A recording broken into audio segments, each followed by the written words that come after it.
Stojadinović.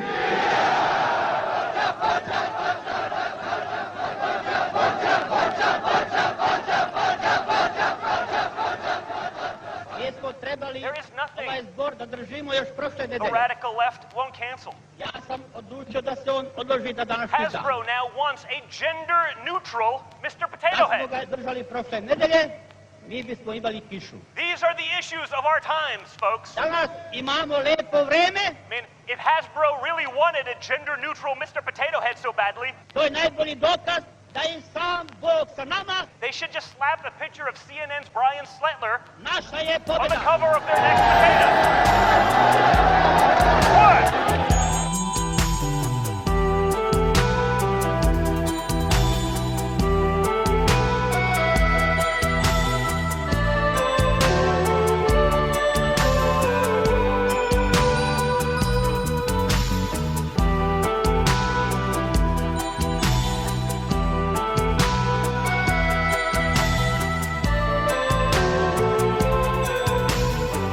What are we talking about today? Fascism? Yugoslav and Serbian fascism in 20s and 30s. All right. Ooh, that's exciting. Nice. Sexy topic. Yeah. Well, Sexy. this is... Get out of here, Mason. You had your chance. Yeah, this is- I gotta have to start like figuring out a Ljotić. Yeah. I don't know. I don't know what his voice... Do you know what his voice sounds like? Maybe there is a recording. There must I be think there are somewhere. recordings. Yeah. Yeah. Definitely do Stojadinović. Yeah, you could do Stojadinović. Good. Achimov, whatever. I mean, there are more recordings of him. I could. Okay, well, this is The Empire Never Ended. Here to have a little fireside chat. With the regular old crew. the regular Boris, crew. Fritz and Ray. That's right. Yep. And today, well, we're going to talk about fascism. Big surprise. I know we don't cover that much on the show, but Never. It's cool. People like it. It's a big deal. Yeah. A lot of the kids. But instead of exotic locales such as Colorado and South Carolina and southwestern England, That's right. taking you guys today on a journey to Serbia, Yugoslavia. Yeah. I mean, we already started this new arc. It's about Balkans. And so we already talked about modern Serbian history as a kind of introduction to this topic. And now we're going to go to talk about Yugoslav and Serbian fascism. And I will explain why I frame it like this, as Yugoslav and Serbian. And so, I mean, just in the beginning, I would like to say, again, a few general things about fascism. So I think there are like many different ways that we can talk about fascism, but I think also sometimes it's useful just to say, like, on a phenomenological level what it was, just to describe it.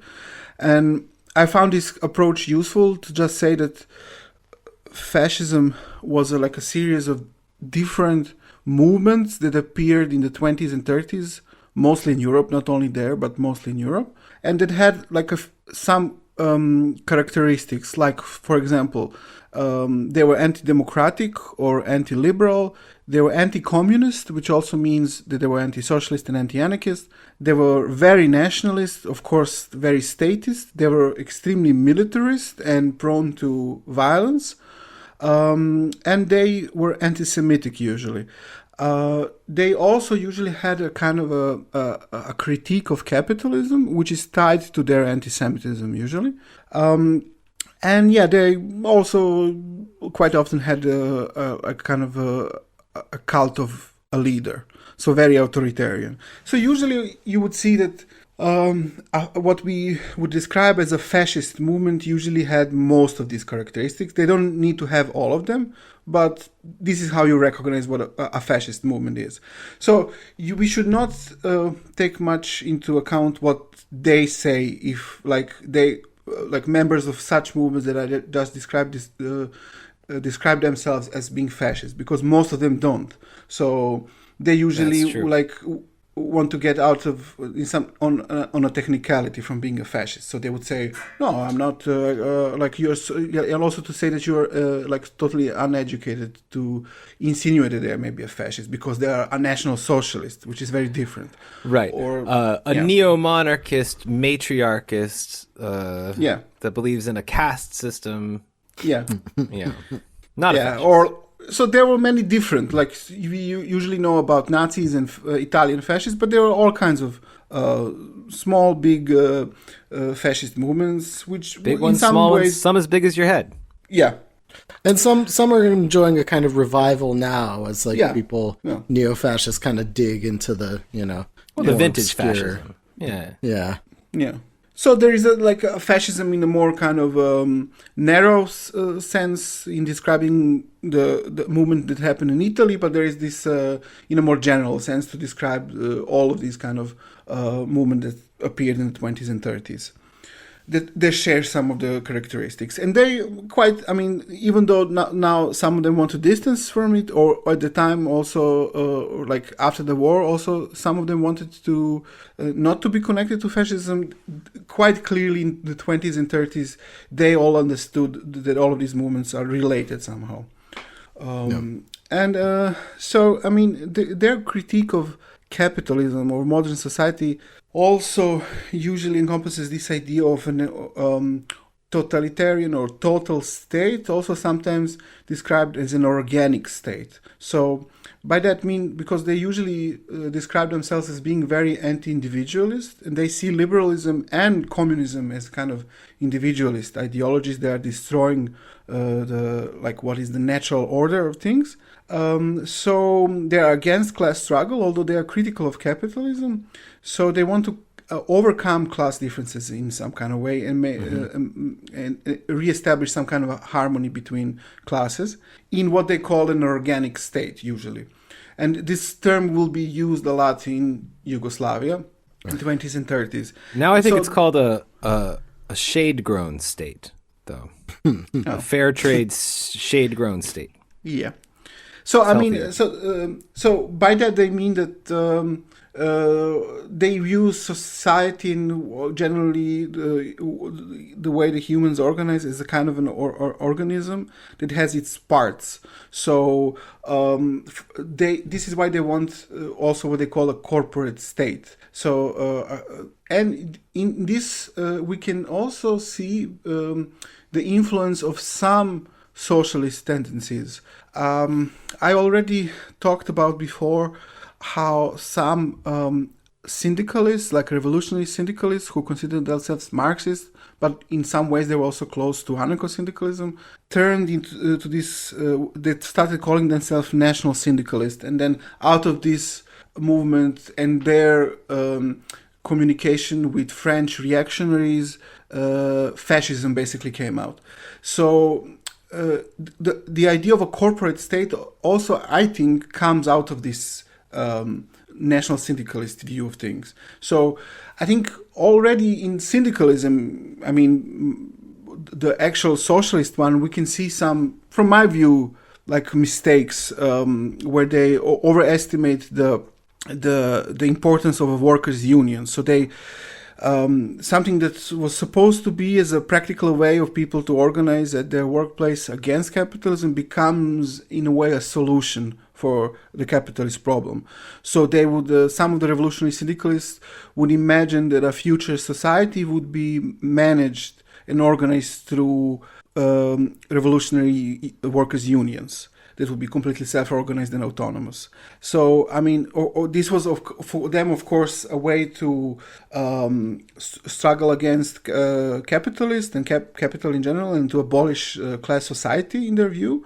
But I think it's kind of I don't see that. How is it possible to kind of adopt for your purposes exactly what is the kind of the worst part of capitalist society, which is the way it organizes us as workers, and then kind of adopt that and transform it somehow into a communist society. I mean, it's a bit strange to me, this idea.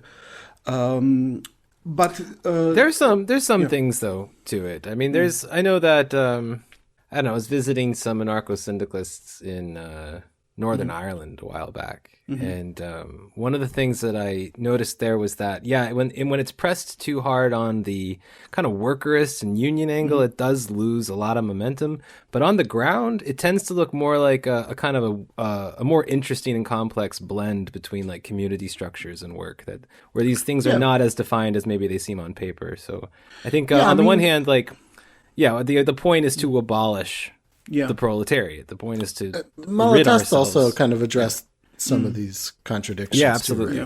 Between syndicalism. I mean, a lot of anarchists were critical of this side of revolutionary syndicalism. They adopted it as a kind of a tactics or a strategy, but not as an end goal in a way. And there is also it's a very important socialist revolutionary tradition, and a lot of anarcho-syndicalists emphasize things like, direct action and sabotage, so actually preventing from the production from happening and not I find all of these aspects of it very interesting. I mean, the union does take this position between the worker and the structures which are offensive to a worker, and it's weird to make that a reified permanent position when your point is to abolish those relationships. Yes. I mean, okay, so I don't know, maybe we can cut this if it's too much, but I also kind of connect, for me this is a kind of a vulgar Marxist influence on anarchism, I would say. Orthodox Marxism, I think, made Marx and Marx's critique of capitalism simplified. So yes, they would talk about abolishing the class system, but usually what it meant in terms of their practical politics was that they wanted workers' power, or kind of a workers' state, the workers-run state. So revolutionary syndicalists and anarcho-syndicalists were critical of Orthodox Marxists in their reformist politics, but they adopted a lot of this, I think, this way of thinking, only connected it to more kind of direct action approach.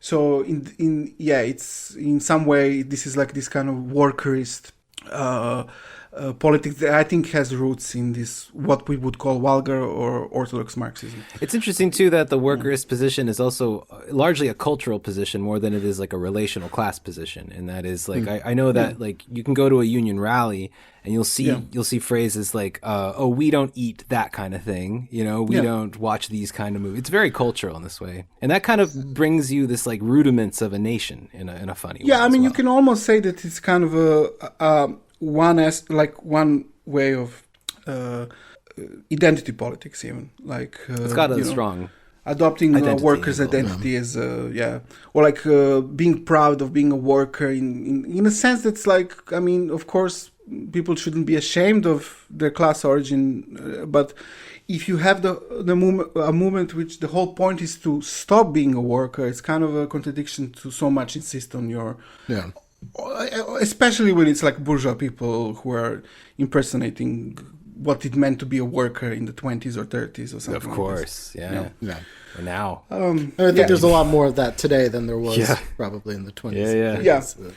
I mean, and this is so these people are much worse than that. But I think there are aspects of it that you can, I think, are connected, because many of the early fascists do come from the socialist movement. Unfortunately, this is something that we need to come to terms with, and they bring the worst aspects of the socialist movement, and it's like the dumbest way the socialists critique capitalism, and for them. This idea that we were critical of, of a union, even becomes worse. It becomes a corporation. So it's something that there is no division between workers and bosses. It's just basically it's determined by your profession, or we can even say by a branch of industry that it represents.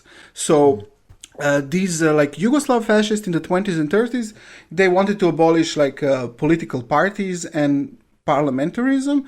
But they wanted to have a kind of parliament which would represent these corporations, so which are seen as integral parts of a organic state. They see as a corporation, I don't know, the miners or like university, or I don't know exactly how they, or even if they had a very worked out idea how they wanted to do it in Yugoslavia. Okay. Yeah, but Italy had the 5 corporations, and they had the whole thing. Yeah. So in this view, the political party and the ideologies like socialism, liberalism, or whatever, or even conservatism, they are seen as a parasite in a national organism.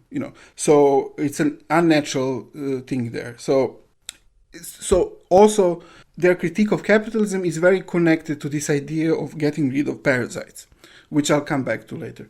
But so we have very much two periods of fascism in Yugoslavia, the 20s and the 30s, which are marked by 2 separate organizations. Also, I want to say that Yugoslavia didn't really have strong, relatively speaking, compared to other European countries, Yugoslavia didn't really have a strong or massive fascist movement. Right. I would say. But still, we can see that there are different kinds of fascism here, and the situation will get quite complicated with all these sometimes opposing strains of fascism that existed. Complicated to completely nonsensical. Yeah.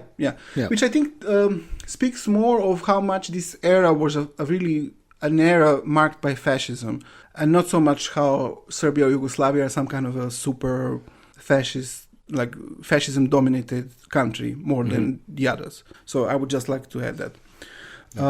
So the organization that can mark the 20s in Yugoslavia in terms of fascism, before that I just wanted to make one more statement about, so why did I formulate this as Yugoslav and Serbian fascism? So there are 3 main strains nationalism-wise of fascism in Yugoslavia. We could say Serbian Yugoslav, and also the third would be Croatian. But Croatian fascism is a completely separate question that deserves its own episodes, because will get its own episodes. Yeah. So Croatian fascism was extremely anti-Yugoslav, and Serbian and Yugoslav are 2 different things, but they were both pro-Yugoslav in some way. So it's the Serbian fascists wanted for the Serbs to dominate Yugoslavia, and Yugoslav fascists were more into this idea of a single Yugoslav nation. So there were also tensions between Serbian and Yugoslav fascists, but they were more kind of interchangeable and more on the same side. So it makes sense to cover them in one as one team, I would say, which is what we're doing today. So in the 20s, an organization which was called ORJUNA was formed. So it's ORJUNA, and it's short for Organization of Yugoslav Nationalists. Yugoslavia obviously was formed in 1918, although initially it was called Kingdom of Serbs, Croats and Slovenes, and later it was renamed Yugoslavia, and it was formed after the end of the First World War. And in 1921, this Organization of Yugoslav Nationalists was formed. So, so the political scene is very complicated in Yugoslavia, unlike in Kingdom Yugoslavia. So unlike the post-Second World War socialist Yugoslavia, this Yugoslavia is not a federative, like a federal state. But there is a Croatian component inside of it, which its main political representative is the Croatian Peasant Party, which their main goal is to fight for a kind of autonomy for Croatia inside Yugoslavia, and this is what really completely marked this whole history of Kingdom Yugoslavia. This a way to find to the monarchist Yugoslavia a way for it to work. So that's the main Croatian party. Then there are Serbian-dominated parties. One that we already discussed that has its roots in the 19th century socialist movement, which is called the People's Radical Party, and which by this time is a conservative nationalist pro-Serbian party, Serbian-dominated party, which supports Yugoslavia but is very Serbian nationalist. And then there is the Democratic Party, which came out of the sort of, let's say, left wing of the Radical Party, and which fused with the party of Croatian Serbs, and the guy who led them called Svetozar Pribicevic. So this party, it came out of the left wing of the Radical Party, and usually it's seen as a kind of a liberal party. But the Croatian Serbs component of it was the right wing of that party. So, and it's quite strange, but this proto-fascist organization called ORJUNA in the 20s was very much aligned with the Democratic Party. And most of its members were members of that party, which is also kind of something that you don't expect, like that they would be attached to that kind of a party. But in particular, they were connected with its right wing, which was represented by this party led by the leader of the Serbs in Croatia. So, I mean, it's a bit complicated, I know already, but it has to be said in some way. It has all of these almost characteristics that I already mentioned that fascist movements have, almost all of them. It also has its paramilitary wing, which it's called. I mean, the only way I can think of to translate this is like action squads, which kind of makes them sound like Power Rangers or something like this. Yeah, but they had their like anti-communist action squads. Yeah, and they were very much inspired by Italian fascism, but they were very anti-Italian. So, and it's worth noting that that anti-Italianism has to do with Italian ambitions over, large swaths of Yugoslavia, mostly in Croatia and Slovenia, right? Yeah. So Istria, Dalmatia, and the like. Yes, totally. I mean, Mussolini was very anti-Yugoslavia, and he really didn't accept that Yugoslavia exists. So. And a lot of people who were the leaders of this movement had their roots in pre-First World War, like nationalist revolutionary youth movements. One of which was Young Bosnia, which we already discussed, that assassinated Franz Ferdinand and so on. So, I mean, it's a very complicated issue. I'm not saying there is a straight line between these pre-war youth movements and fascism, but some of them became fascists. Some of the leaders of fascism came out of that. Some others, people who were in these revolutionary nationalist movements, became communists, had totally different political directions. But the leaders of this group also came out of those circles. Yeah. And some of them were like friends with Gavrilo Princip and so on. So this is a movement that is very supportive of this idea of a single Yugoslav nation. The idea is basically to abolish separate Croatian and Serbian nations and to unify into a single nation. So this led to a complicated situation in which you had both Serbian and Croatian and Yugoslav fascists in the same country, who would often, like, depending on what was the situation, would have street fights against each other. So these members of ORJUNA would fight Serbian fascists, sometimes Croatian fascists, but most of the time they would all fight against communists.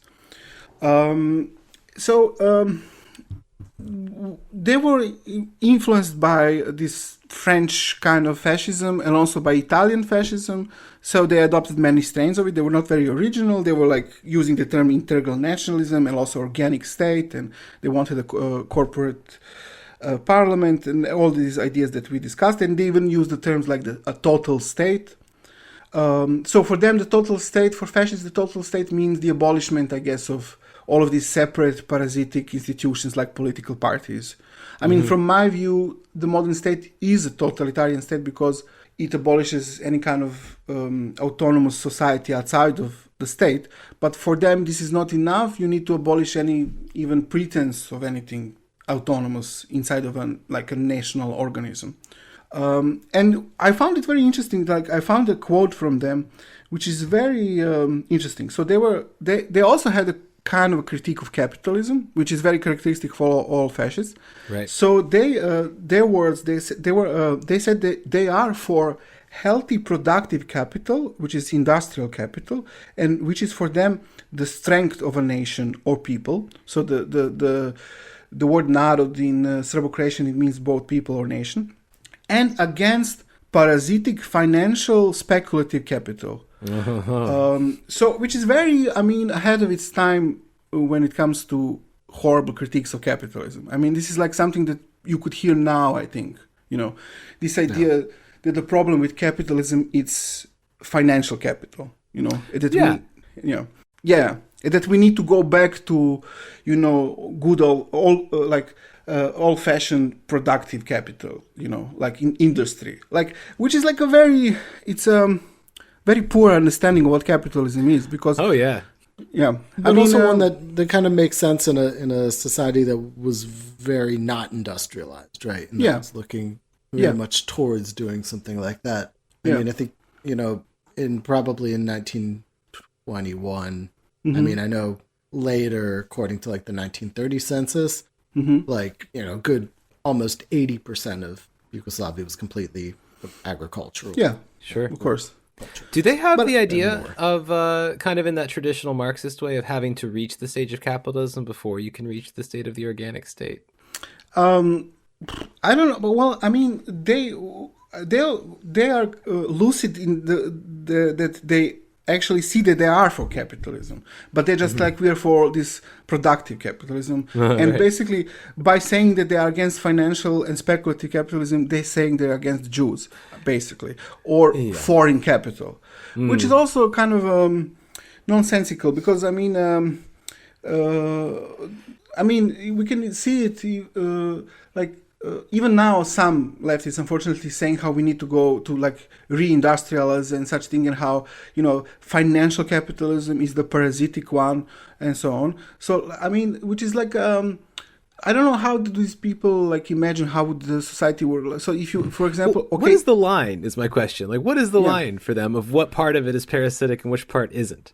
Well, I think it's a fetishism of honest work and workers and a steel factory or something like this.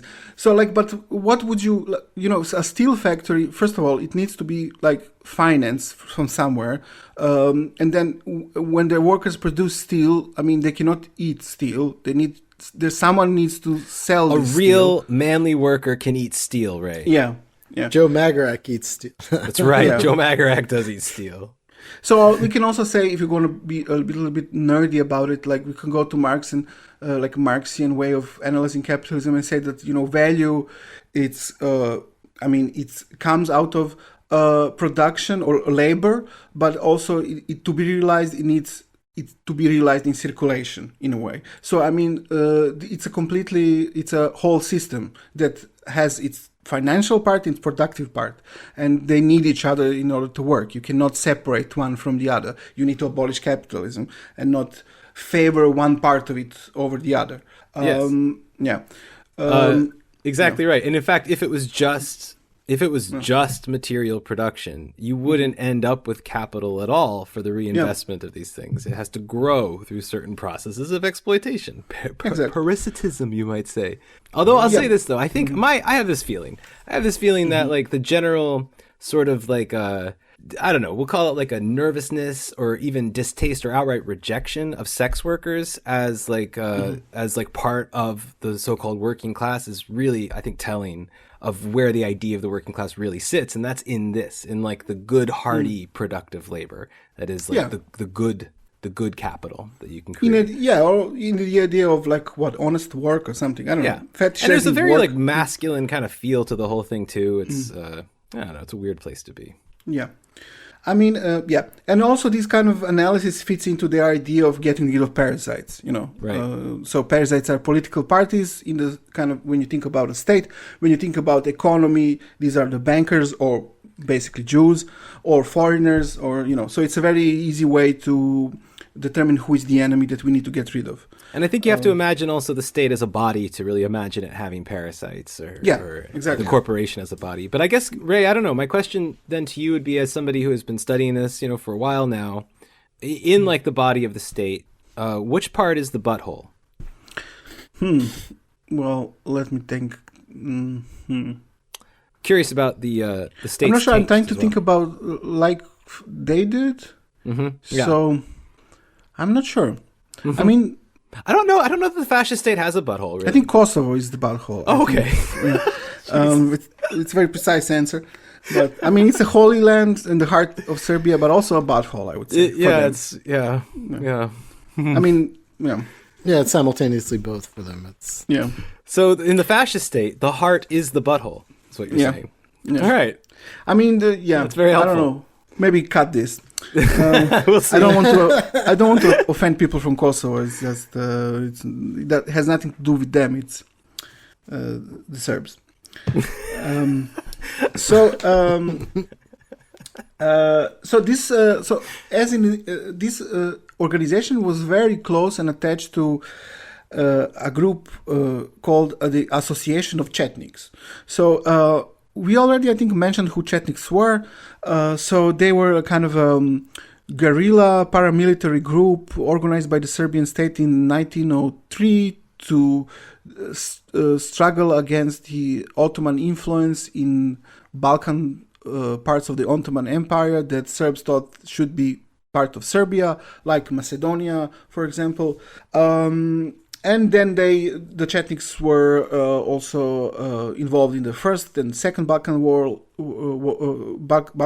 and in the First World War.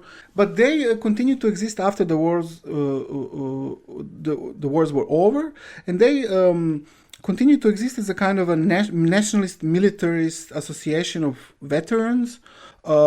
Extremely nationalist, extremely militarist, extremely anti-worker, anti-socialist, used to bust up worker strikes, and as a kind of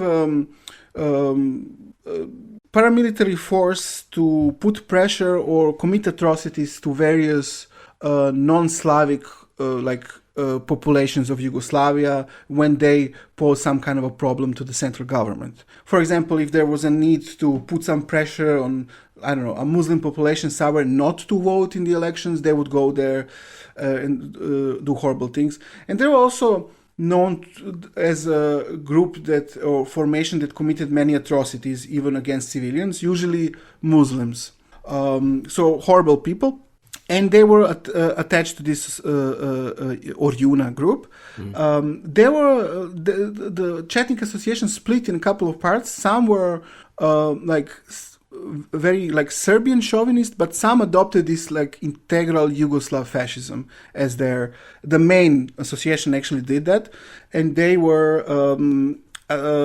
completely attached to ORJUNA. And in fact, the leader of their action squads was a Chetnik called Ilija Trifunović Birčanin, who would later have a role in the Second World War. So, a famous Chetnik leader. But there were also other Chetniks there. So, for example, one of the leaders of ORJUNA was a guy called Dobrosav Jevđević. Also would later be an important Chetnik commander in the Second World War. Quite important, yeah. And we'll come up in some later arcs that we're going to talk about. Yeah, for sure. So he's the leader of the right wing of ORJUNA. So ORJUNA is not, we can call it a proto-fascist movement, not a complete fascist movement. It has all characteristics, except it doesn't have a cult of the leader. It's very monarchist, and it's oriented to supporting the king, not the leader of the movement so much. So, but there are parts of it that want to be more completely fascist, and this is what this Jevđević represents. So they were never a political party that was running in the elections or something like this. But this Jevđević, he wanted not so much to run in elections, but to take power by force. So he was for example, advocating something like a march on Belgrade. Jevđević was otherwise, and throughout his entire life, was a huge admirer of Italy. In general, especially, Italian fascism, but kind of was an Italianophile in general. Yeah, fascists in that time, they could choose what fascism they will admire and try to imitate. There was a very high... Well, especially when you're in a region in which you're kind of wedged between a couple different fascisms. So there was also like one of the main leaders of the organization was a Croatian guy called Niko Bartulović, Jevđević was a member of Young Bosnia, by the way, when he was young, and Niko Bartulović was from Dalmatia, also connected to these circles before the First World War. They were like, when they were young, many of them were describing themselves as socialists, but they were very nationalist, very Yugoslav, and in these new times they had some kind of pro-fascist politics. But Niko Bartulović wanted ORJUNA to be a movement supportive of the king and the system that exists, and Jevđević wanted it to be a more independent movement that will even be capable of getting like in power by violence. So this was the difference between these two factions. But there were there were many strange occurrences that you wouldn't expect. So, for example, there was one guy called Vladimir Bornemisa, and so he was initially a revolutionary syndicalist or maybe even an anarcho-syndicalist. Then he was a member of the Communist Party, and then he joined ORJUNA. So he was the guy who developed these corporatist ideas in their journals and wrote about the corporatist system. And so but for example, the guy who was the longest, I think, time the president of ORJUNA, so the official leader, is a guy called Ljotić. So this guy, what's his name? I think Ljubo Ljotić. So this is the guy who was the leader of the president of ORJUNA. But during the Second World War, he joined the partisans. And after the war, he was the ambassador of Yugoslavia to London. So he was the ambassador of Socialist Yugoslavia to London, the guy who was the president of the fascist organization in the 20s. So, they're this is not the only case of something like this. There are even more drastic ones in other parts of the world. Like, for example, in Poland, they had a fascist movement which was very anti-Semitic, but it was constructed it was modeled after the Spanish Falanga by Franco's party, very Catholic, but they were involved in the anti-German, anti-Nazi resistance in Poland. So the leader of this movement was later incorporated in the Stalinist state in Poland. And he was even given his own little Catholic pro-Stalinist organization to be a head of. And was basically a part of the state until he died, I don't know, maybe in the 80s or I don't know when he died. So there were even more drastic examples of something like this going on.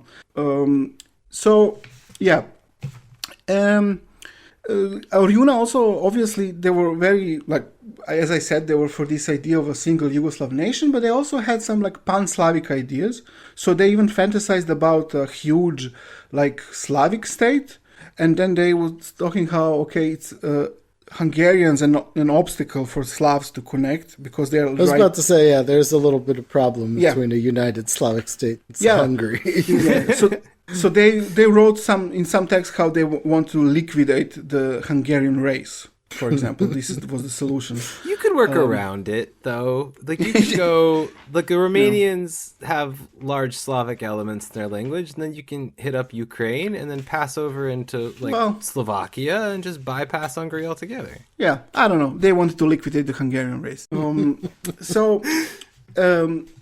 There were many conflicts with anti-fascists this period, which is an interesting, maybe we can discuss this a little bit, because it's very different how in my view, maybe I'm wrong, how anti-fascism in Yugoslavia worked in the 20s than it was in the 30s. So in the 20s, anti-fascist communists, they had their own action squads, which they called Proletarian Action Squads. Great. Yeah, and there was Proletarian Action Squad. I would watch that show. Yeah. Oh my god. Yeah, they're all the red one though. There's a lot of action going on. yeah, a lot of action. There was a lot of them. They were very militant. The Communist Party was quite influential and strong in the 20s. They had a lot of popular support. They were elected, people were elected to be the mayors of Belgrade and Zagreb, but they were prevented by the state to take these positions. So there was a lot of fear of communists in the state. And there was also this anti-communist law that was enforced in 1921. And so it was forbidden to be a communist. Many of them were arrested, killed, repressed. And also at the time, the state newspapers called for people to support the state in fighting against the communists by organizing like the people's guards or something like this. So basically what ORJUNA did was they kind of answered the call of the state by organizing these action squads. But then the communists, they organized their own to fight against the fascists. And there was a lot of conflicts between fascists and anti-fascists. With people often getting killed, they had guns, they were throwing bombs, shooting at each other, and so on. So one of the most, what I found interesting was that, in this post-First World War era in Yugoslavia, there was a strong revolutionary movement. It was not completely homogeneous. It was not completely controlled by the Communist Party, and the Communist Party was not even completely Bolshevized, let alone Stalinized. So it was not so centralistic. And there was a parallel organization to the Communist Party in these early stages, which was modeled more on the Spartacus Bund in Germany. So this organization in Yugoslavia, for example, in their program said that they are for the abolishment of wage labor, which I found very interesting. Yeah. And I think they were influenced by Rosa Luxemburg. And they had people who were participated in the October Revolution and quite experienced, and came back to Yugoslavia and were ready to start a revolution. And which, as a side note, was definitely a thing that happened, right? I mean, especially with the South Tito ended up in Russia during the revolution. Is that a lot of Yugoslavs that were taken as prisoners of war who were in the Austro-Hungarian army ended up in Russia during the revolution. Exactly. Many of them were radicalized during that time period. And but what I found interesting is when I was studying this group, I would find that there was a lot of them, and this is interesting because this was also something that later communists kind of downplayed, because they emphasized their own revolution that happened during the Second World War. They downplayed how much this communist movement was strong in the 1919, 1920, 1921. This was a different generation of communists. Before Stalinist purges, and so I think they kind of downplayed that whole era, I would say. But what I found was that in many cities you would have 200 armed communists in 1919, 1920, and so it's quite unbelievable. And in this, a few years later, in these places you find these Proletarian Action Squads, anti-fascist ones. So I would say, when we talked to our friend from Crime Think, we discussed about this, anti-fascist ideas that come from the ultra-left, Italian ultra-left, that critique anti-fascism from the point of view, it's a reformist, pro-liberal, pro-democratic movement that tries to save the kind of normal capitalism against the fascist one, and it forgets the revolution. But I would say that similarly to what happened in Italy with the Arditi del Popolo as the first militant anti-fascist organization, which was very revolutionary organizations consisting of revolutionary proletarians who were socialists, communists, and anarchists. Here we also see that this is not true. These first militant anti-fascists are not fighting for democracy or as a part of some front with the liberals or something like this. They come directly out of the earlier revolutionary movement. The same people who had these 200 armed communists in some small city in Vojvodina and who wanted to abolish wage labor, 2 years later are the ones who are in these proletarian anti-fascist groups. So this changes in the 30s. So this is what there is this difference between these two periods.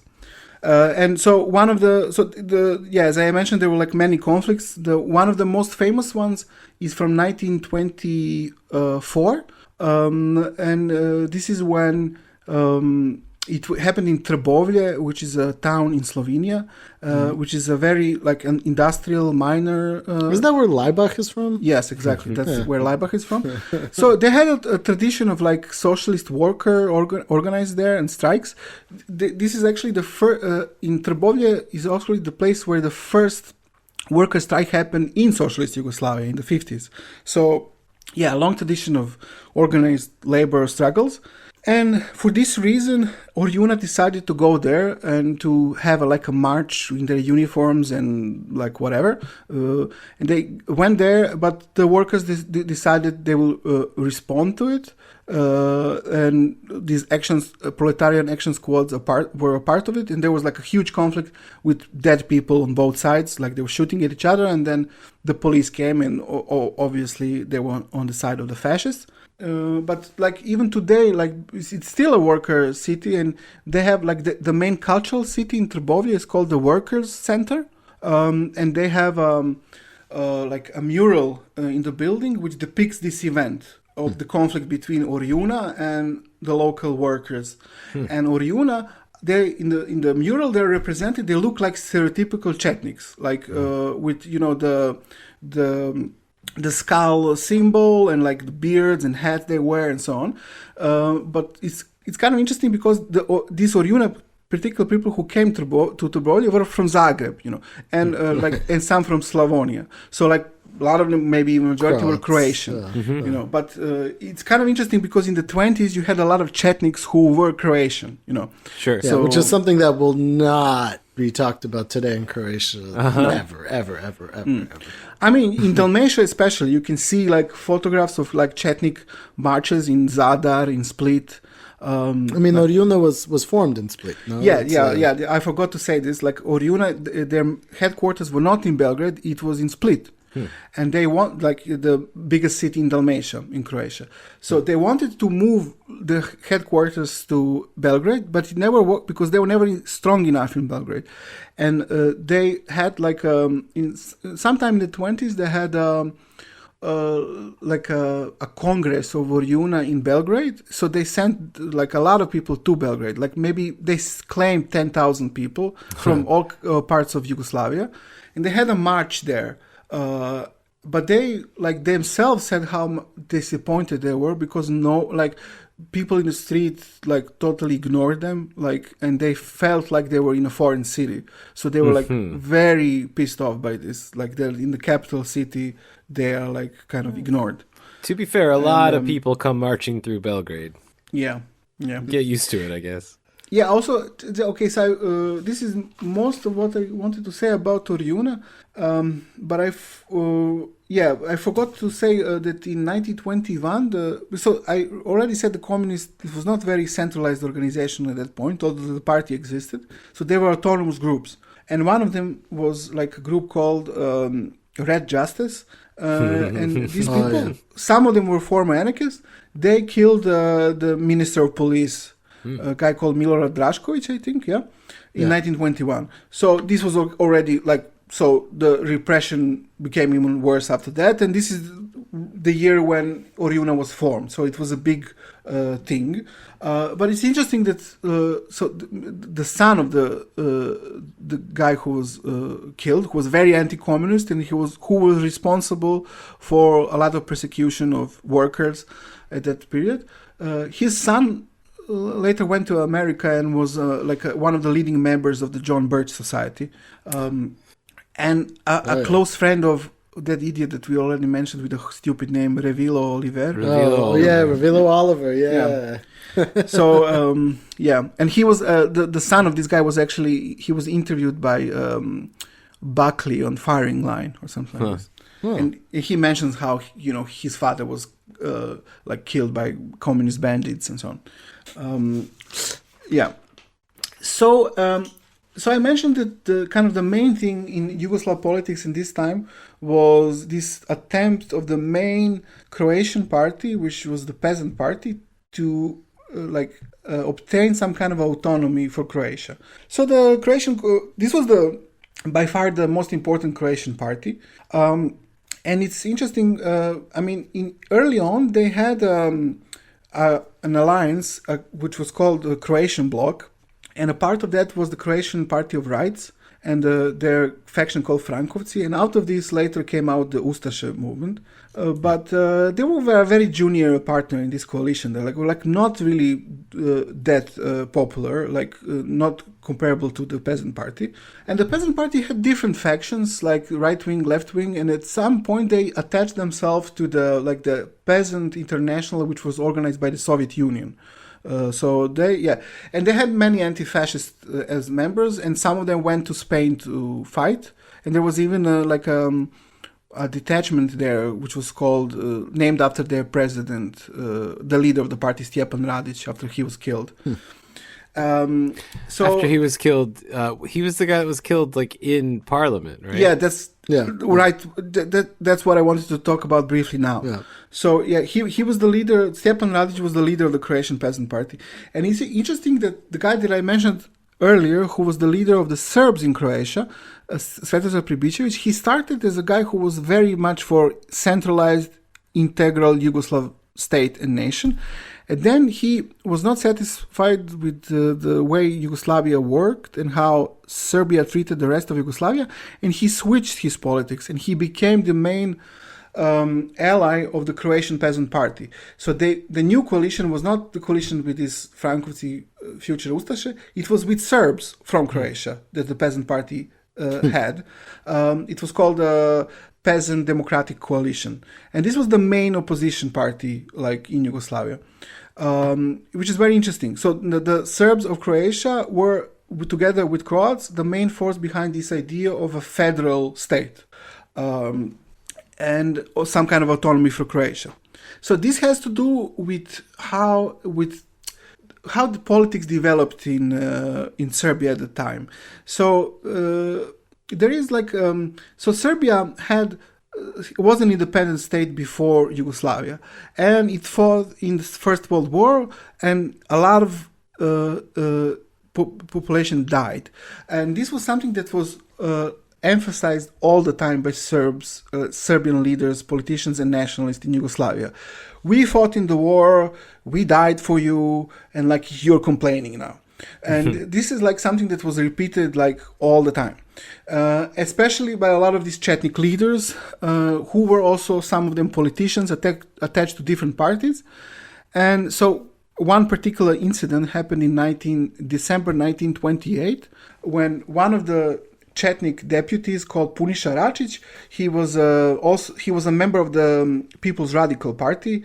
He had a verbal confrontation with Stjepan Radić, the Croatian leader, and with other members of the party. And I think usually how it is described, this was this usual thing, this usual rhetorics of we died for you, we gave our blood, and you're now doing these things.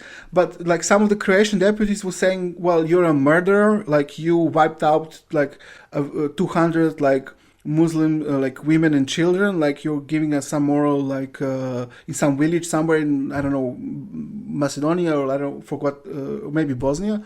These were typical paramilitary death squad, some of them. So some Croatian deputies said things like this to him.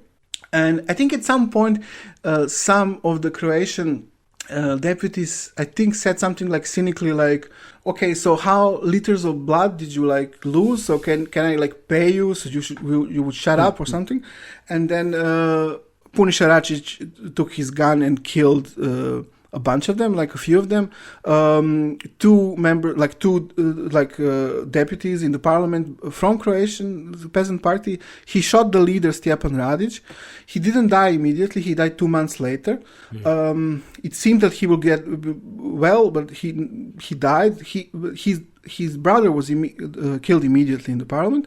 But what is interesting is that he also intended to shoot the leader of the Serbs from Croatia, but he by mistake shot another Croat who stood in front of this Serbian leader. So absolute chaos. Yeah, I mean, but he saw the Serb leader from Croatia as the same kind of traitor as he saw the Croats, which is, I think, usually it's not stated so much. It's usually like seen as this conflict between Serbs and Croats, but actually, Well, right. I mean, but since Serbia as an independent state lost statistically the most out of any European state in World War One. But of course, there were also lots of Serbs that were in the Austro-Hungarian army. Yeah, exactly. So this kind of, a way of talking down to people didn't include only Croats or Slovenes. It also included many Serbs who were from the Austro-Hungarian areas of Yugoslavia. So this was a big shock in Yugoslavia. The king visited the wounded Stepan Radić before he died in the hospital. Then he died. Then Puniša Račić went on trial. He had 35 lawyers. One of them was Dimitrije Ljotić, who we'll talk soon about. And then he died, and this was used by the king to abolish the constitution and parliament and to basically proclaim a dictatorship in 1929. Sweet. And this is so all political parties were abolished, and ORJUNA was abolished as well, and they were very happy about it. They completely supported this dictatorship and their own abolishment. Puniša Račić got 20 years of prison, and he did 10, and then he was the second 10 years, he was like a semi-prisoner. He could go out occasionally, had free weekends or something like this. And he was released from prison in 1941 with the German occupation. Convenient. Yeah. And it's interesting that in 1929, with this dictatorship, one of the decisions was then the state was renamed Yugoslavia. So the name Yugoslavia came as a part of this new dictatorial regime. So this lasted for a few years, and in 1931 there were new elections, but it was an elections with only one party, which was like kind of a court party made by the state and the dynasty. So in the 1930s there was an idea to restart ORJUNA, but this didn't happen. And this is now the second era of Yugoslav and Serbian fascism. Okay, so the 1930s, the dictatorship is kind of abolished. So this is ORJUNA is there was an attempt to restart it, but it didn't work. And some of its ex-members organized a new group, which was called Yugoslav Action, and this was a more fascist group. So they used a lot of fascist words, like the totalitarian state. They wanted to have uniforms. They had swastika-like symbols. They talked about a lot of anti-parasite talk and things like this. So they were. It's interesting because they were mostly intellectuals. They were not a mass movement. I mean, a lot of journalists, lawyers, things like that, and they were kind of based in Zagreb and in Belgrade. In Zagreb, it was mostly ex-ORJUNA members. In Belgrade, it was people who came out of a political magazine, a fascist political magazine that existed in the 1920s, which was very much like this French fascist style of fascism, like Charles Maurras, integral nationalism, and things like this. So that was one smaller group. But these kind of groups started popping around Yugoslavia in different areas, so slightly different from each other. So this was one that was based in Yugoslavia, in Zagreb and Belgrade. There was one in Slovenia, which was called Association of Yugoslav Fighters. So this was mostly Slovenian war veterans who fought on the Serbian side in the First World War. There was quite a bit of them. Very Yugoslav nationalist. Some of them were even, because Slovenians had their own pre-First World War nationalist Yugoslav youth movement connected to young Bosnia. So some of them came out of that. Then there was a group which was called Zbor, but this is not the Zbor. This was which they later called different Zbor. They called Little Zbor afterwards. So this was. They organized by a guy called Ratko Parežanin, who was also like ex-member of Young Bosnia, also a guy who had shared a flat with Gavrilo Princip at some point. Then there, a part of this group, so this little Zbor, a lot of them were in Belgrade, but they were also in Vojvodina, so in the what is now northern Serbia. Before First World War, this was the like southern Hungary as a part of Austro-Hungary. So they were present very much there. Also in this city in Banat called Zrenjanin, there was a lot of them. They had their own newspaper. They're called Buđenje, Awakening. And they were also supported because in Banat there was a lot of the so-called Volksdeutsch people, the Germans, the Banat Germans who lived there, who had their own organizations, which in the 30s became attached to the German Nazi Party, and some of them were supportive of these local fascist movements. So, for example, in this city they had a newspaper called Buđenje in Serbo-Croatian, but they had also a German language newspaper called Erwache. So this, particularly this Banat section of this little Zbor was also quite pro-Nazi openly. Then there was a fourth group. So we had Yugoslav Action, we had the Slovenian Veteran Association, we had this little Zbor in Belgrade in Vojvodina, and then the fourth group is a group by Dimitrije Ljotić, and he's from a town called Smederevo, and he has his own newspaper there and a little group around it, also Belgrade and Smederevo, called Otadžbina or Fatherland. So a lot of this story about Zbor is a story. I think a lot of it is a story about who this guy Dimitrije Ljotić was and what kind of a person he was. So I mean, Ljotić was born in 1891. So it's very interesting. So his father is Vladimir Ljotić.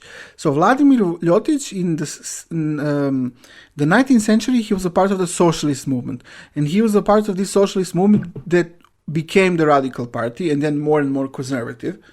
And he was even a person he's one of the people who are speculated that they were the person who made the first Serbo-Croatian translation of the Communist Manifesto, for example. Interesting.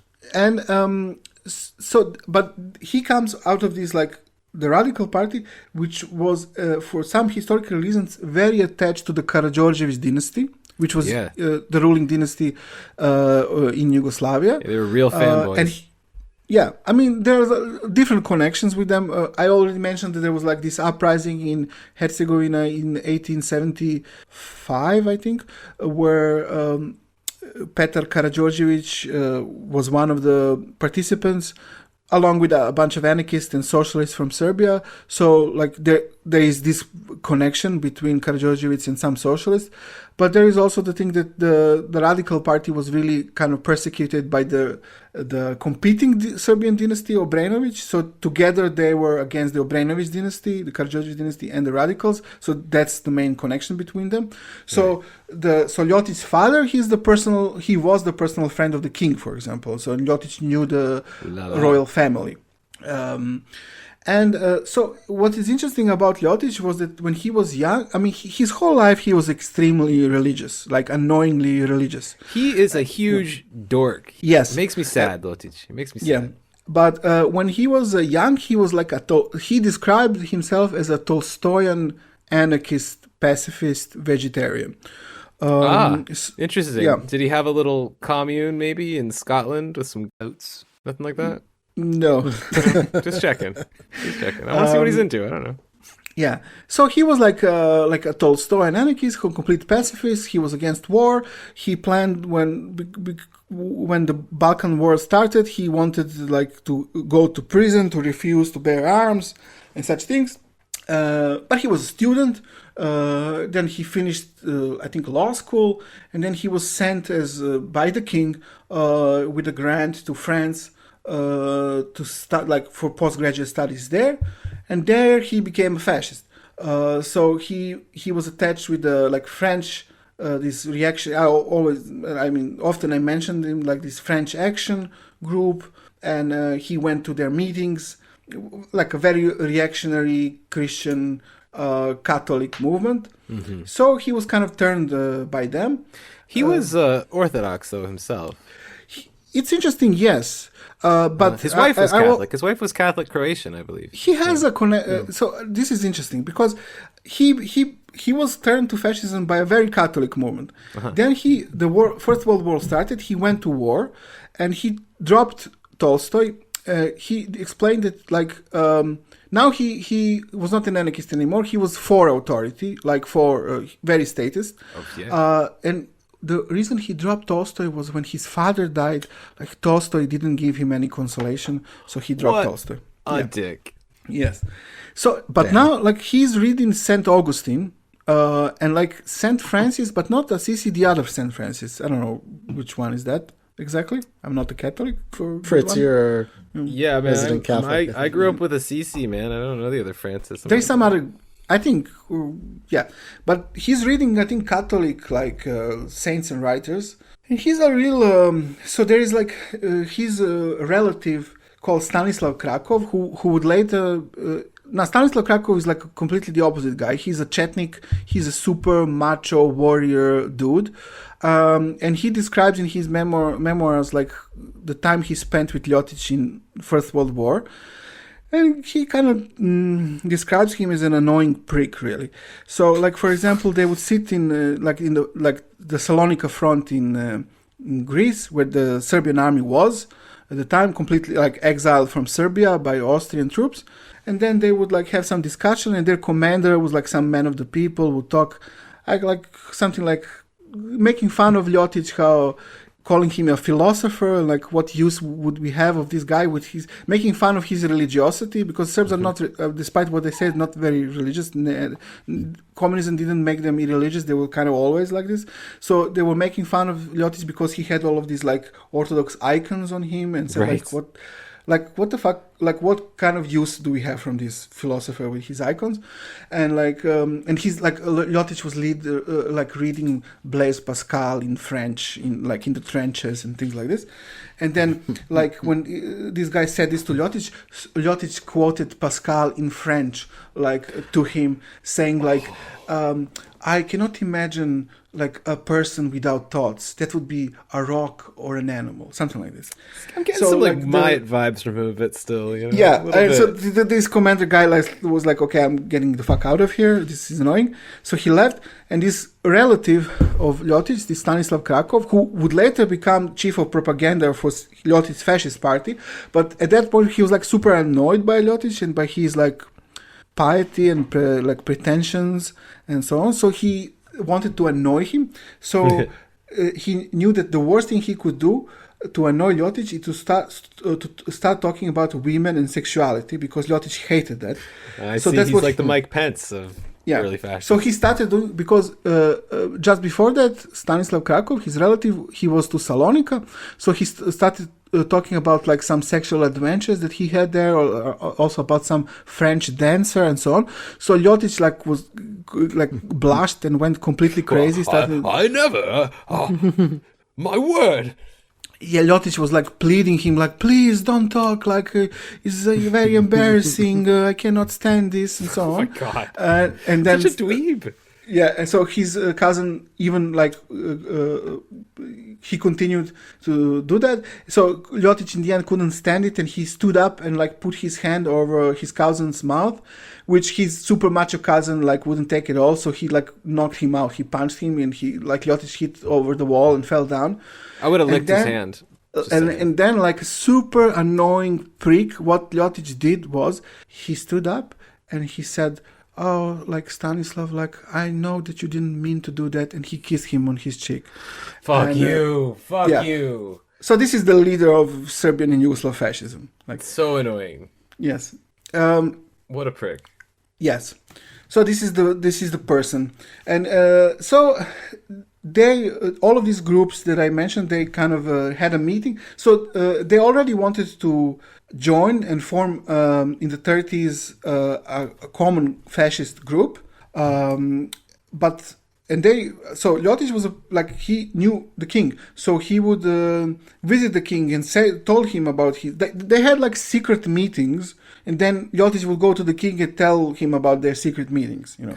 It's a tattletale too, right? Yeah, he's a snitch. And I mean, they were not really secret meetings. I guess they were calling them like that, but they were like super supportive of the king. So I don't know why they were secretive. But what accelerated this unification process was that in 1935 the king was assassinated in Marseille in France. The King Alexander, the one who proclaimed some years later the dictatorship, he was killed while visiting France in Marseille, and he was killed by Croatian fascists together with Macedonian Bulgarian nationalists from the organization VMRO. They shot and killed him there. So this accelerated this process of these little groups unifying and making a new Yugoslav fascist party, which they did in January 1935, and they called it the Yugoslav National Movement Zbor. And Ljotić was the leader of this group. So this was also a group which was very Yugoslav, and it had members of like vice presidents, deputy leaders who were Slovenian and Croatian and so on. But it was a little bit different from the previous group. Also, because Ljotić came out of this radical party background, so he had also a strong connection to Serbian nationalism. The ORJUNA was more connected to the Democratic Party, which was more Yugoslav. Ljotić was also, I forgot to say, when the dictatorship was proclaimed by the king in 1929, there was a government during the dictatorship, and Ljotić was appointed as the Minister of Justice, just because he was the king knew him, and he was a lawyer. But he already then proposed to the king to abolish democracy completely and adopt his fascist ideas, but the king said no, no, I don't want to do that. But you go and you develop your ideas and we'll see. And he was like, the king has given me a mission to develop my ideas. Exactly, yes. Yes. So the movement was not very popular. So there were two elections in the 30s that were actually elections with more than one party, in 35 and 38. So Zbor, Ljotić's party, they made a great point to say it's not a party because parties are parasites, they are a movement. So in 1935, in the elections, they got 0.85% of the votes, which was 25,000 votes in the whole of Yugoslavia. Most of it was from Ljotić's hometown. Sure. Yeah, there's a good infographic of Yugoslavia in 1930, and we can post it up with the episode. But you can see the election results, and Zbor is almost completely concentrated just around Smederevo. They won very small percentages in other kind of random parts, probably where they knew people or something. Yeah, of course. His mom voted for him, and then his friends voted for him, and their cousins voted for him. Yeah. So that was the elections in 35. In 38, there was another election, and they got a bit more votes. In the first election, it was 25,000. This time it was 30,000. So I guess maybe that was 1% of the votes. But it's interesting, in the Belgrade County, which was also Belgrade, Zemun, and Pančevo, so 3 cities, they got 500 votes. So it's pretty pathetic. And especially when you compare it, there were 3 lists. One was the government list of Milan Stojadinović. They got 1,600,000 votes, and the opposition led by the Croatian Peasant Party got 1,300,000 votes. And then you have Zbor with 30,000 votes, and 500 votes in the capital and 2 nearby cities. So it's pretty pathetic. It's completely insignificant. Yes, basically. But so that's Ljotić and his little Yugo-fascist movement, which wanted to be original. And of course would deny they are fascists because they are a Yugoslav movement, so they are original. They always compare themselves with fascists and Nazis, but making a point that they are something very different. But we know that fascists always do this. So in this wider sense, they are fascists because they hit all the points of what it means to be a fascist. Anti-communist, anti-democracy. They were making a point how they are very anti-individualist. and they saw communism and capitalism as two different sides of individualism, very militaristic, statist, and very anti-Semitic. So Ljotić was like very anti-Semitic. His anti-Semitism is probably rooted in some kind of Christian anti-Semitism. For sure. Like medieval anti-Semitism.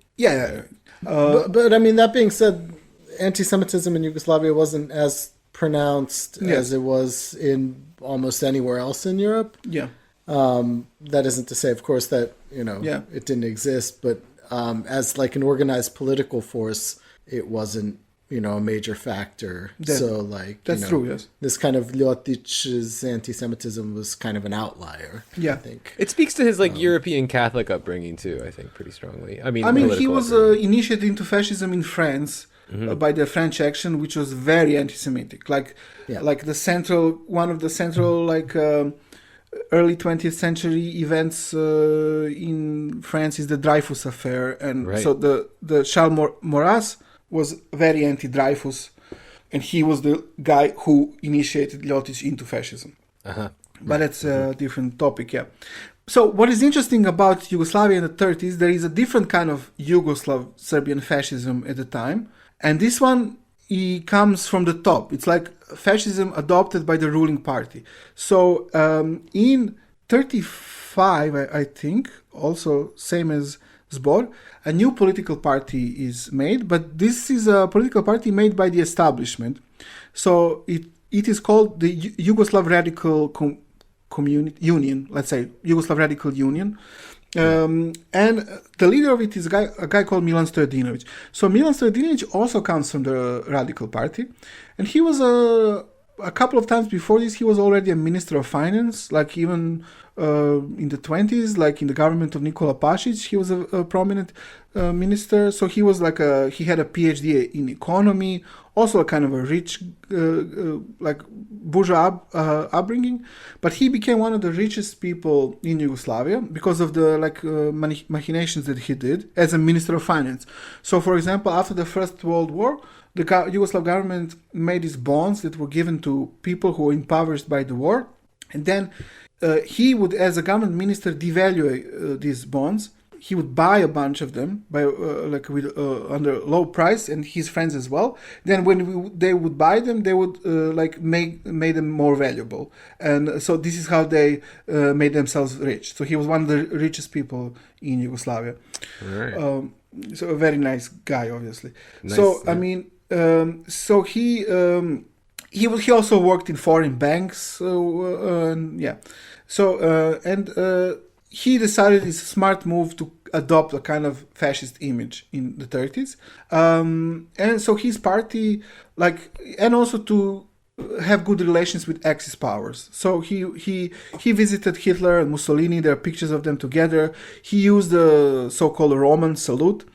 And he also adopted, his party had his own militaristic wing, which was called the Green Shirts, which is kind of interesting. So maybe a point to make, because the Green Shirts, they use the so-called Roman salute, or the Nazi salute is the more proper way to call it, and also this we talked before about this idea of invention of history.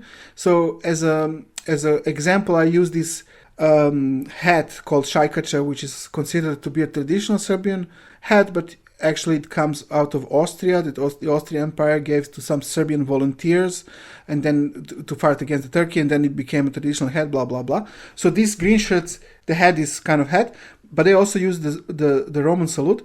But maybe also it's interesting to talk a little bit just about the so-called Roman salute and what its origin is, because the first time it's like we can prove it was used was in this 18th century painting by a French painter, Jacques Louis David, which was called the Oath of the Horati, with a Roman theme. Mm-hmm. So, I mean, there is no proof that it was used by Romans. Like there is not even one single proof. So like this idea comes from this painting of the 18th century that depicts Romans, but it was like taken as granted that this is some kind of a Roman salute. And then the Italian... Just also for clarification, the Roman salute, of course, is the fixed right hands. Yeah. The Sieg Heil, the Nazi it's the salute. waving down the bus thing. Yeah. So, and then the Italian proto-fascist Gabriele D'Annunzio used it in his film Cabiria from 1914. He wrote the scenario for this film, which is like an epic film set in like Roman BC period. And then, of course, when D'Annunzio and his proto-fascists like Arditi invaded Fiume or Rijeka in 1919, they also used the salute. So this is the way they kind of made everyone believe that this is some kind of a Roman salute, and then it was even adopted by Yugoslav fascists, like a completely modern invention. Like many of things that are connected to not only fascism but generally nationalism and nation building projects. Yeah. So I mean, Ljotić as a fascist dork is super annoyed by Stojadinović and that he's now taking his place as a Yugoslav fascist, because he sees him as like this fake fascist, a fake führer, a phony führer. So he writes. Where have we heard that one? Yeah. So he writes a pamphlet which is called like a message to the fascist apprentice. So it's about attacking. About Stojadinović, how he's not a real fascist, how he's traveling to Germany, visiting Hitler and Mussolini in Italy, and also like Ataturk is there in the same. All right, sure. And he's like stealing ideas from them, and it's like, and that's not what Hitler did. Like Hitler didn't go to Ataturk to steal he had his own ideas. So he wants to say like how I am the authentic Yugoslav, Hitler. And these guys got a little bit of a Hitler thing going on, Yeah. He's got that little stash and everything. Yeah. Except I have to say, like more boring. No, it's just a sloppy. He's like a cut-rate Hitler. Look, he followed some cut-rate St. Francis, and he became a cut-rate Hitler. Yeah. It goes on and on. So he's like super annoyed by this, and then he even mentions how he heard from someone who knows Stojadinović that Stojadinović told this person I'm gonna allow these liberals to exist, these conservatives, but I won't allow Ljotić to exist because what Ljotić wants, that's what I want. And in a fascist system, there's only one Führer. You can't have two. Yeah. So and Ljotić he's making a point how this is unjust. So he's clearly an idiot in some way. What was Stojadinović's kind of opinion of the Karađorđevići? Do you know? Whose opinion? Stojadinović. I mean, he's a supporter of the dynasty. I mean, I don't know what his real opinion was, but I mean, he loved himself. Like this, he's that kind of a. I mean, Stojadinović was like a classic example of a dude that's in it for the game. I mean, he was pretty much throughout his whole career in it for the money, in it for the fame, glory, whatever. Yeah. Which, you see even, after World War II, his position, he died in Argentina. Right. Yeah, it's very rich and, I mean, this Bond thing also tells you a lot. With Pavelic in Buenos Aires and, that kind of thing.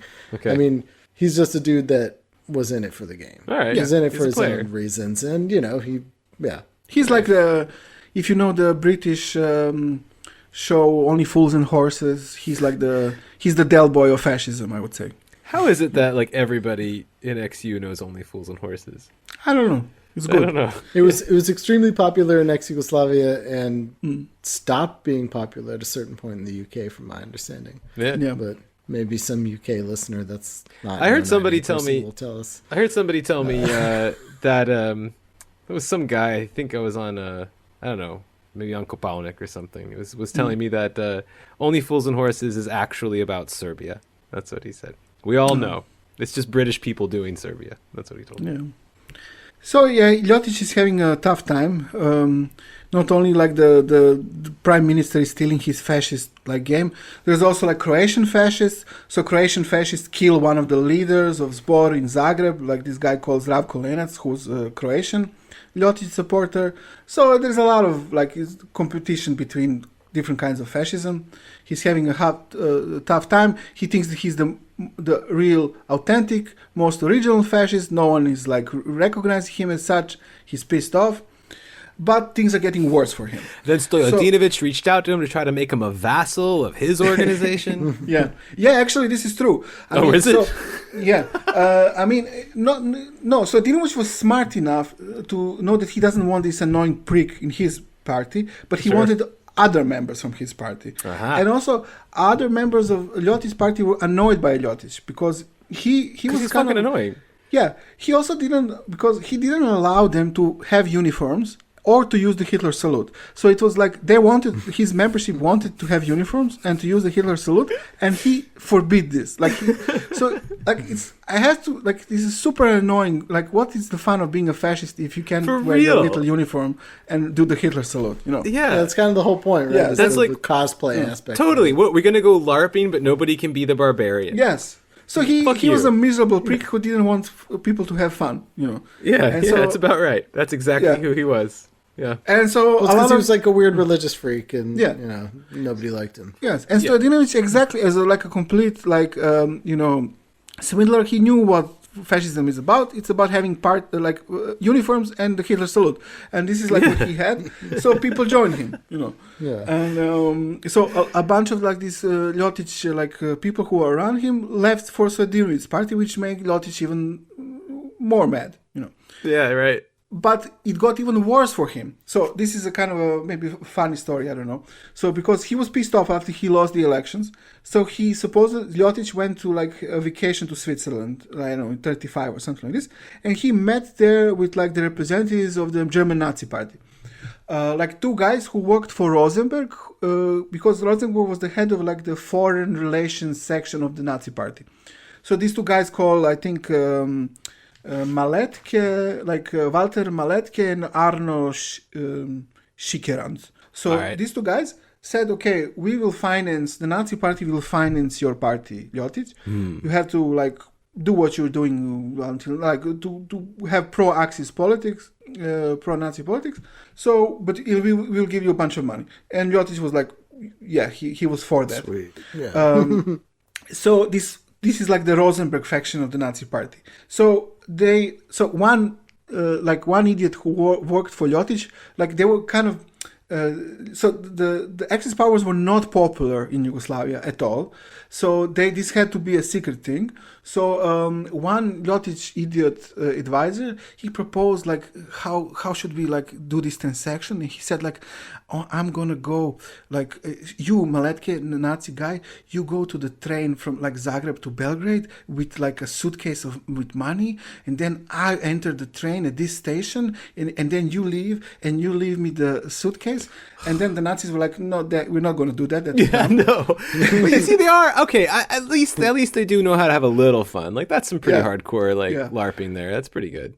So the Nazis said, no, that's a dumb idea. No, we're a serious organization. What we're going to do is going to buy a bunch of real estate throughout Yugoslavia, and then we're going to give this to you officially to be your trusted people.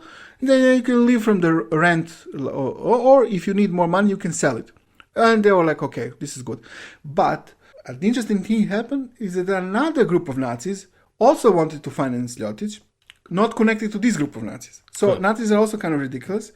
So this other group works for a guy called Erich Koch, who is the Nazi Gauleiter of East Prussia. So he has his own kind of way that he wants to make connections with Ljotić. So he uses this guy called Professor Endrux, who is the owner of I don't buy any of this. You're making this all up. Professor X is connecting with Ljotić. Yeah. So this Professor Endrux guy, he's the owner of a Berlin company called the Technische Union. Sounds like a real company. And so he goes to Yugoslavia. He has some connection with Ljotić, and they make a deal. So Ljotić will start a Yugoslav branch of the Technische Union company, and this will be because Ljotić had a connection with some agricultural cooperatives, and he was actually the head of a alliance of agricultural cooperatives. So this alliance of agricultural cooperative headed by Ljotić will become the Yugoslav branch of Technische Union, and they will export their products to Germany and make a lot of money for the Zbor movement. This was the idea. But the problem was that the Rosenberg boys found out about this, and they didn't like that these other Nazis are trying to do something with Ljotić. So they started investigating these other Nazis. Who are they connecting with Yugoslavia? And then they found out that there is like this guy from Zagreb who was the connection between Ljotić and these East Prussian Nazis. And the guy from Zagreb was called Milan Stojadinović. And then they investigated him, and then they found out that he's actually Jewish, and that his name is, this is not his real name, his name is Alfred Diamantstein. So, okay, this is now getting more complicated, because Alfred Diamantstein, he is an interesting character. So he'd have to be. Yeah, so we have to go back to 1919 and 1920, which is when there was the first anti-communist court process against the people who were accused of being communist revolutionaries, and this whole thing is called Affair Diamantstein. So it's named after this guy. Okay. So so Diamantstein was a communist who ratted on other communists, and he's told to the cops how the communists are financed from abroad, how they are buying guns, and how they will start a revolution in Yugoslavia. And this is a big process, like it's a very important thing.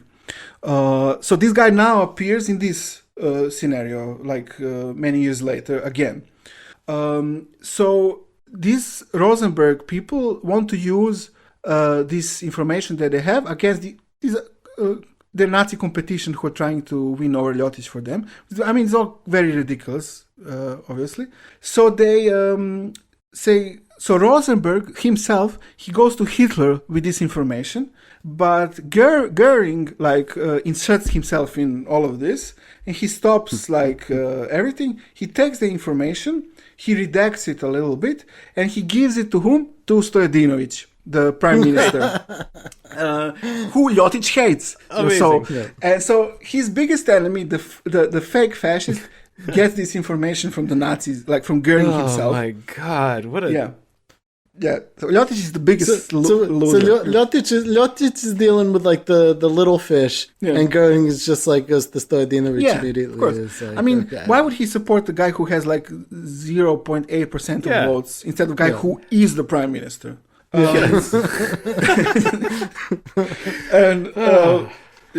So and then Stojadinović does a big campaign in all newspapers how Ljotić is like a traitor financed by the Nazis, although he's himself pro-Nazi, but why not use this against him? But he's not a traitor, that's different. Yeah.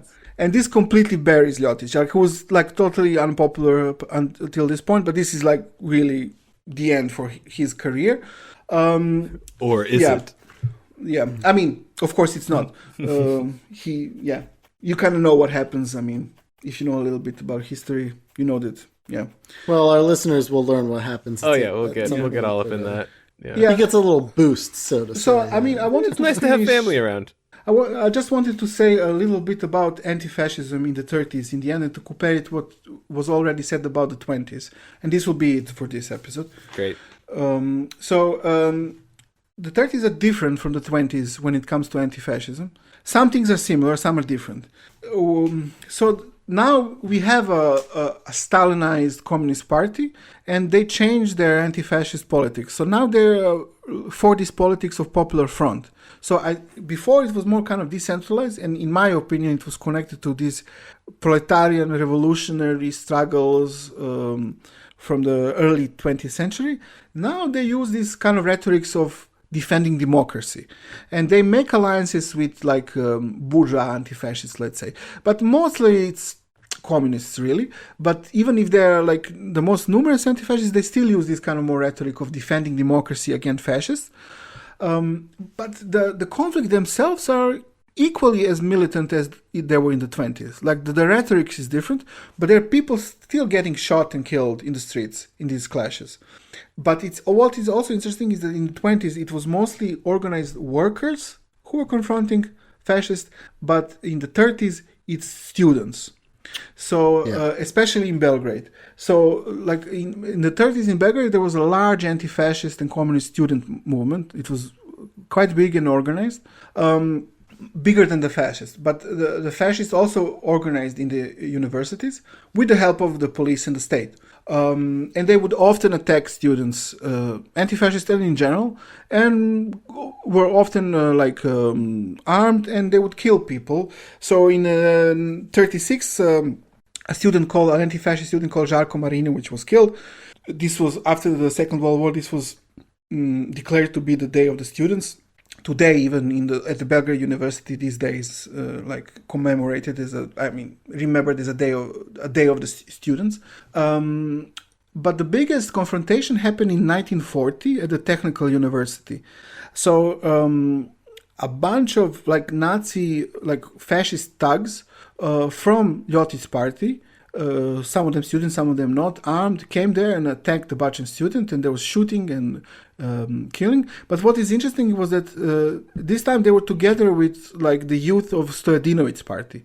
So although Ljotić hated Stojadinović, now they were allies. So their student group was together with Ljotić's group. They were both had their own shooting ranges. The youth of Stojadinović's party and Ljotić were armed. They had trained, and the one that all of them who did this attack in 1940 was the guy who killed Žarko Marinović in 1936. So they even had already murderers among them, who maybe had a short prison sentence, but then he was let go. But just to show you what kind of scum, fascists always are. So what these fascist student groups wanted, one of their demands was to abolish the autonomy of university, so the cops could come and beat the communist students there. They all officially said that. They said we exist because the police won't do it. So we're basically doing the cops' job, and we would gladly give it back to the cops. I love it when they say it outright. It's so much easier when they just say it. Which is also maybe so in the beginning we said all of these characteristics of fascism, but also maybe it should be added that in a way you can see them not as a political movement, but it's something more similar to the police in a way, as a kind of a auxiliary kind of volunteer police force that does the same job when it's needed in some critical historical periods. This was even too much for this period. It was it was a bloodshed. So, and the government kind of had enough of Ljotić, so they decided to ban his movement. And it was banned. A bunch of his people were arrested, and Ljotić was put something like a house arrest. He was followed around, and then he escaped the cops who were following him, and he kind of disappeared. And when he reappeared, this was when the Nazi invasion began of Yugoslavia. Mm-hmm. So that was kind of his... Which is a separate episode. Yeah. So this was his career pre-Second World War, in short. Glorious as it was. Well... There's a common thread of lawyers here, right? Oh, yeah. Pavelić was a lawyer as well. The rise of law in the area came on the heels of modernization and these Western, so-called Western educated kind of bourgeoisie that were coming back home and stuff. On the left too. A lot of these people are lawyers or some are bankers, a lot of journalists. Mm-hmm. Ljotić had a lot of cops in his movement. Oh yeah. Police were really important. Yeah. And chief of the police were very important. Which is great for the modern Serbian fascist ACAB guys. It's such bullshit. Yeah. They're just cops that are not being paid. They're volunteer cops. It's fucking pathetic. Yeah. Maybe we'll do some kind of addendum episode to this one. Well, maybe we'll talk more This clearly wasn't nearly enough information. You're right. Yes. Yeah. It's not. So... for example, now you mentioned the cops. So a big part of fascism is the actual anti-communist police that existed in Yugoslavia. Oh, yeah. Which completely became collaborationist during the Second World War. So that's also something that we can add to this, maybe. Fuck, man. Well, I think Ray gave us a pretty good rundown of 2 decades worth of Yugoslav history. Yeah, it was pretty good. In terms of... okay. Well, about half of what we need to know about fascism in Yugoslavia. The other half which deals with Croatian fascism, Croatian nationalism, we're going to go into a little bit more in depth with some other episodes. Yeah. So, I don't know. I enjoyed this. What do you think, Fritz? I love Ray's spiels. I do. It's so much easier to just, roll something up and enjoy it. It's great. At some point, the show will just be like Ray entertaining you and me, really. I'm fine with that. Cool. Well, that's kind of our dynamic, right? Sometimes Ray goes off, and sometimes, it's just a bunch of rants. It's just organized ranting. That's all the podcast is. I mean, each of us has a different style, I guess, but that's good, no? Like, we have different kinds of episodes, and that's, I think they're complementary. Yeah, absolutely. I mean, the fascists seem to like it, so that's good. Yes. Seriously, what the fuck? All right, this is a weird outro. Let's just play the song and leave. Bye. Thanks, everybody. All right, later. Like and subscribe. Yeah, do all that.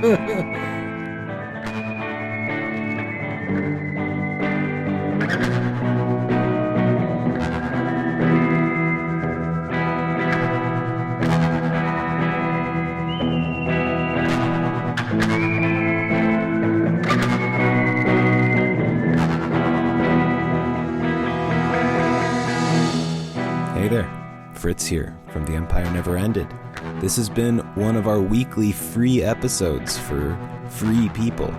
But for premium people, we also have weekly premium episodes, which you can get at patreon.com/tenepod, TENEPOD, and also follow our various social media things in the show description there. Like and subscribe them. Follow them. Like and follow and subscribe. Follow them. Do it.